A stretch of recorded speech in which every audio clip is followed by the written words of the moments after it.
Now let's go on to molecules that are quite different. These are your statin drugs, drugs we use to treat cholesterol. Look how different they are structurally. Yet, the Oregon study found no differences between statins.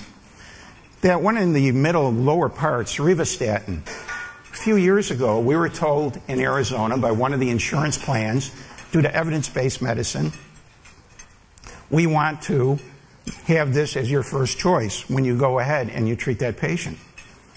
All of them are similar. We want you to start here. Subsequently, we found out there were problems with that drug. It had to be pulled from the market.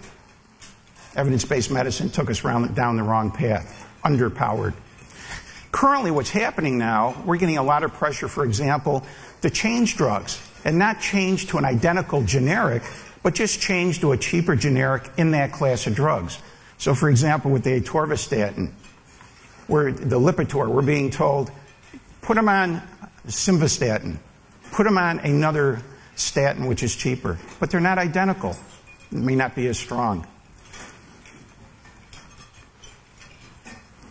Another problem you get into when you're looking at evidence-based medicine and drugs, you find out, for example, that drug A is effective 70% of the time.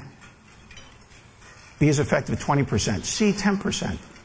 So you would think drug A is the drug you'd want to use.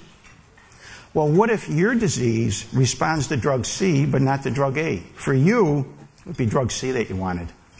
The bottom line, you want to allow the doctor and the doctor-patient relationship to make those decisions that are best for that patient. In reality, the best practice is to treat patients according to their individual needs. That's your best practice. So don't forget the power of the study. When somebody comes to you with a study and they say, here's the evidence, step back and ask yourself, was this study sufficiently powered? Did it find differences? Did it not find differences?